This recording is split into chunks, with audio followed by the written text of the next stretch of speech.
1918 में, जिसमें पूरी दुनिया में अपने लोगों की जो ताकत थी उसका नाम था सल्तनत उस्मानिया। दुनिया में बर्रे आजम 7 है। बर्रे आजम खुश्की को कहते हैं, बहरे आजम तरी को कहा जाता है। 7 बर्रे आजम का नाम यह है: Asia, Europe, Africa, Australia, south America, north America, Antarctica. ऐसे ही बहरे आजम भी है। सल्तनत उस्मानिया की हुकूमत 3 बर्रे आजम पर थी, एशिया में, अफ्रीका में और यूरोप में। पहली सलीबी जंग 1918 में जब खत्म होती है, सल्तनत उस्मानिया का खात्मा हो जाता है।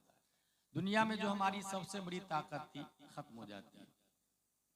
उसके बाद चूंकि उस्मानियों ने, सल्तनत टर्की वालों ने साथ दिया था जर्मन का, जर्मन हार गया, नतीजतन इसके भी टुकड़े हो गए और फिलिस्तीन पे कब्जा हो गया बरतानिया वालों का। ये बरतानिया वाले को हम लोग नहीं भूल सकते कि इस इंडिया में 100 साल से ज्यादा वो हमको गुलाम की तरह ट्रीट करके गए। यही बरतानिया वाले फिलिस्तीन पे भी कब्जा करते हैं और अपनी जबरन हुकूमत कायम करते हैं। मामला आगे बढ़ता रहा। फिलिस्तीनियों ने एहतजाज किया। यहूदी से बरतानिया ने ये कहा कि तुम हमारा साथ दो, हम तुम्हें मुल्क देंगे। इस वक्त तक यहूदी का पूरी दुनिया में कोई मुल्क नहीं था। यहूदी किसको कहते हैं?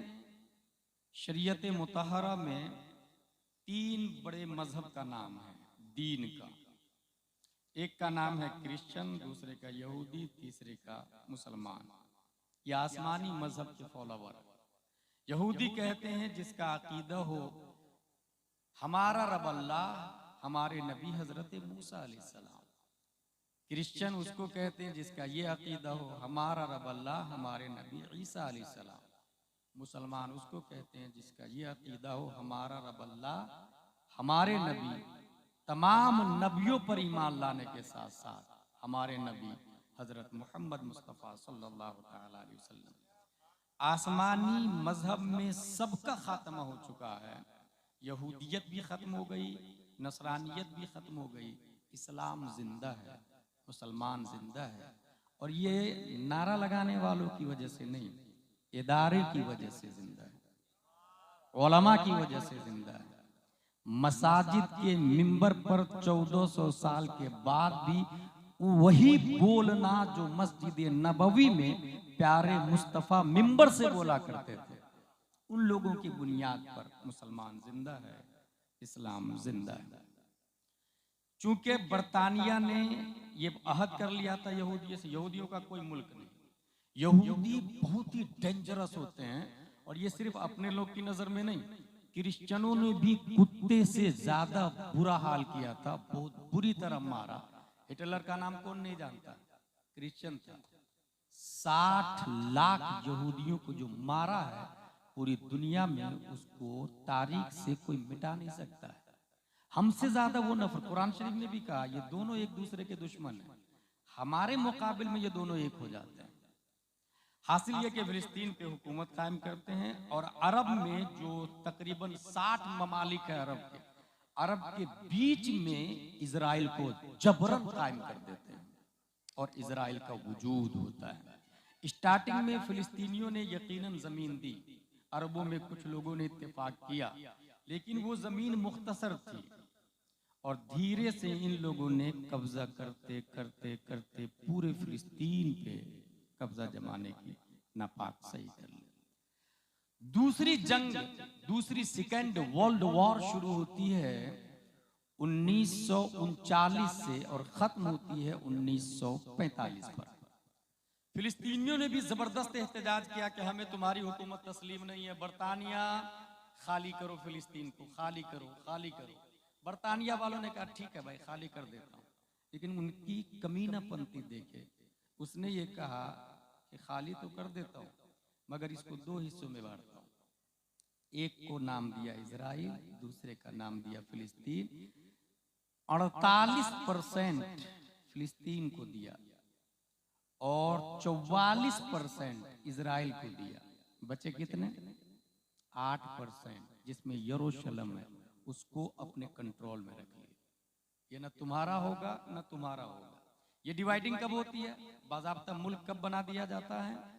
1948 में।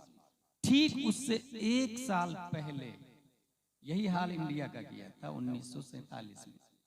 यह है पाकिस्तान मुसलमानों को दिया, यह है इंडिया हिंदुओं को दिया। कश्मीर न तुम्हारा रहेगा न तुम्हारा रहेगा मिन कुल्लिल वजूह, ताकि इस पॉइंट की खातिर तुम दोनों लड़ोगे। वेपन हम सप्लाई करेंगे, औजार हम बेचेंगे, कंट्रोल हमारा होगा। क्योंकि कभी भी डिस्कवरी आप देखे होंगे, दो हिरन आपस में लड़ते हैं, शेर को शिकार करने में टाइम नहीं लगता, मेहनत नहीं करनी पड़ती। इजराइल का कब्जा हो चुका, यरूशलेम यूएनओ के अंडर में है, इंटरनेशनल तंजीम के अंडर में, न इसका कब्जा न इसका कब्जा। अब इजराइल का क्या दावा है वो सुने। इजराइल सेड यरूशलेम बिलोंग्स टू द ज्यूज। मस्जिद अक्सा हमारी, यरूशलेम हमारा, ये उनका दावा। हकीकत क्या है? कभी आप अपने बच्चे को या अपने आप खुद जानेंगे तब ना बच्चे को बताएंगे। हकीकत क्या है? विकिपीडिया पर यह लिखा हुआ था कि हजरत याकूब अलैहिस्सलाम ने मस्जिद अक्सा की बुनियाद रखी और तामीर 9 हजरत सुलेमान अलैहिस्सलाम ने की। याकूब अलैहिस्सलाम कौन है? हजरत इब्राहिम अलैहिस्सलाम के 2 बेटे हैं। एक बेटे का नाम इस्माइल अलैहिस्सलाम है, जिससे अरब का वजूद होता है। दूसरे बेटे का नाम इसहाक अलैहिस्सलाम है, जिससे फिलिस्तीन का वजूद होता है। इसहाक अलैहिस्सलाम के बेटे का नाम है याकूब अलैहिस्सलाम। याकूब अलैहिस्सलाम चूंकि जुड़वा पैदा हुए थे और बाद में वो पैदा हुए थे, और बाद में आने वाले को याकूब कहा जाता है। अक्स से बना है, बिल्कुल सही कहा आपने। हासिल ये कि याकूब अलैहिस्सलाम ही का नाम है इसराइल, और उन्हीं की औलाद को बनी इसराइल कहा जाता है। याकूब अलैहिस्सलाम ने बुनियाद रखी, इब्रानी की हदीस के मुताबिक दाऊद अलैहिस्सलाम ने बुनियाद रखी है और सुलेमान अलैहिस्सलाम ने इर्तिफा किया है।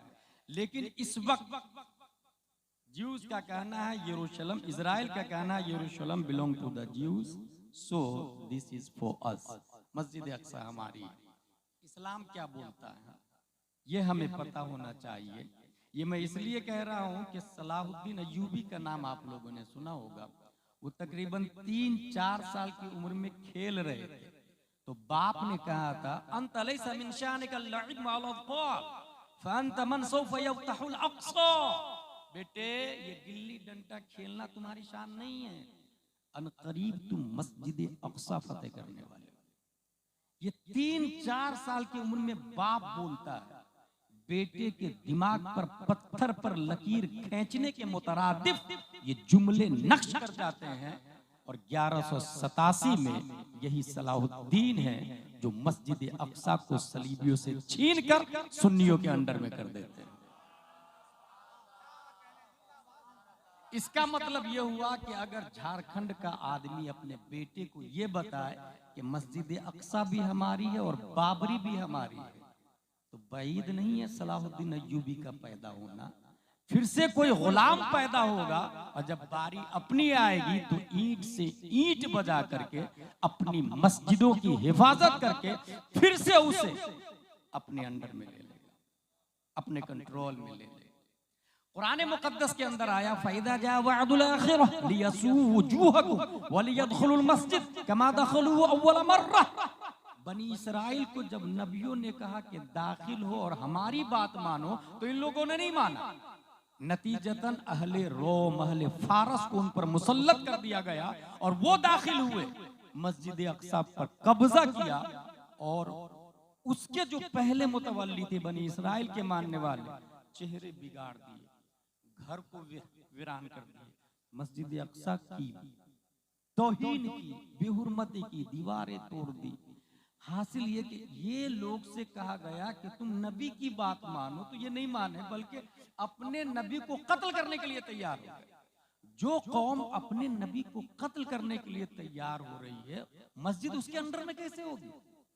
मसला यह है कि पूरी दुनिया की मस्जिद अल्लाह का घर है, और अल्लाह का जो घर है, जितनी मसाजिद है, उसके मुतवल्ली न यहूदी हो सकते हैं, न क्रिश्चियन हो सकते हैं, न मुशरिक हो सकते हैं, न काफिर हो सकते हैं। मस्जिद जो अल्लाह का घर है, उसकी हिफाजत और मुतवल्ली होने का हक पूरी दुनिया में इस वक्त सिर्फ उम्मत मुहम्मदिया को हासिल है। कहीं भी मस्जिद है, चाहे वो गर्काब है, डूब क्षेत्र में है, जमीन के नीचे है, किसी ईयर में है, उसका मुतवल्ली सिर्फ और सिर्फ मुसलमान है, उसके अलावा किसी को हक नहीं। इस्लाम बोलता है, कुरान बोलता है, इन लोगों ने अपने नबी की बात नहीं मानी, नतीजतन नाफरमानी की, खत्म कर दिए गए। अब फरमा बरदार, नबी की फरमा बरदारी करने वाली उम्मत सिर्फ और सिर्फ मुसलमान है। इसलिए मस्जिद अक्सा हमारी है, किसी और की जागीर नहीं, मुसलमानों की प्रॉपर्टी है। पहला दावा हो गया इजराइल का। दूसरा दावा, इजराइल से our army has tried day and night to complete compare. मस्जिद अक्सा की हिफाजत में हमारी आर्मी दिन रात की कोशिश और मेहनत कर रही है, इसलिए मस्जिद अक्सा हमारी है। इस्लाम क्या बोलता है? ला तज़ालु ताइफतुम मिन उम्मती ज़ाहिरीन अलल हक़ ला यदुर्रुहुम मन आदाहुम क़ाल फी ऐन या रसूलल्लाह सल्लल्लाहु अलैहि वसल्लम क़ाल फी बैतुल मक़दिस। प्यारे मुस्तफा फरमाते हैं, एक जमात हमेशा हक पर कायम रहे और मुखालिफीन उनका कुछ नहीं बिगाड़ पाएंगे। वो लड़ती रहेगी, जंग करती रहेगी, फाइट करती रहेगी। सहाबा ने पूछा, फीमा ऐना या रसूलल्लाह, फी ऐना या रसूलल्लाह, क़ाल फी बैतुल मक़दिस। मस्जिद अक्सा के ताल्लुक से वो जमात हमेशा फाइट करती रहेगी। इससे साबित हुआ कि हमास को टेररिस्ट कहने वाले ये खुद टेररिस्ट है, वदउश अला गैर महल्लिही कर रहे हैं, वो जुल्म कर रहे हैं। ये बताइए आप, अपनी जमीन को हासिल करने के लिए लड़ना ये टेररिस्ट है या फ्रीडम फाइटर है? अगर अपनी जमीन के लिए लड़ना ये टेररिस्ट है तो गांधी को टेररिस्ट होना चाहिए, अल्लामा फजले खैराबादी को टेररिस्ट होना चाहिए। मगर ये फ्रीडम फाइटर इसलिए कि हिंदुस्तान इनके बाप दादा का था, और जिनके बाप दादा की जमीन हो उसे हासिल करना ये टेररिस्ट नहीं, फ्रीडम फाइटर है। इसी से साबित हुआ फिलिस्तीन मुसलमानों के बाप दादा की जागीर थी। अरब के फिलिस्तीन की पीठ में खंजर घोंप कर जबरन जमीन छीन कर कब्जा करके इजराइल को बसाया गया। लिहाजा इजराइल को भगाने की कार्रवाई करना, ये अपनी जमीन अपने हक के लिए लड़ना है, ये टेररिस्ट नहीं। अल्लामा फजले खैराबादी की तरह, गांधी की तरह ये फ्रीडम फाइटर की लड़ाई है, और वो लोग मुजाहिदीन में शामिल हैं। बहुत अच्छे, क्या कहने, जिंदाबाद। Freedom fighter, terrorist no. कौन कह रहा है? ये वो मीडिया बोल रहे हैं जो परवरता है, जो पेबल है, जो चार्जेबल है। इजराइल का तीसरा दावा, the working we are doing for the benefit of people of Palestine must be accepted। हम जितना अच्छा फिलिस्तीनियों के लिए कर रहे हैं और जो जो कह रहे हैं वो मान लेना चाहिए। चले भाई, हमारा इस्लाम क्या बोलता है? क्या हम मान ले? जैसा इजराइल बोल रहा है वैसा मान ले?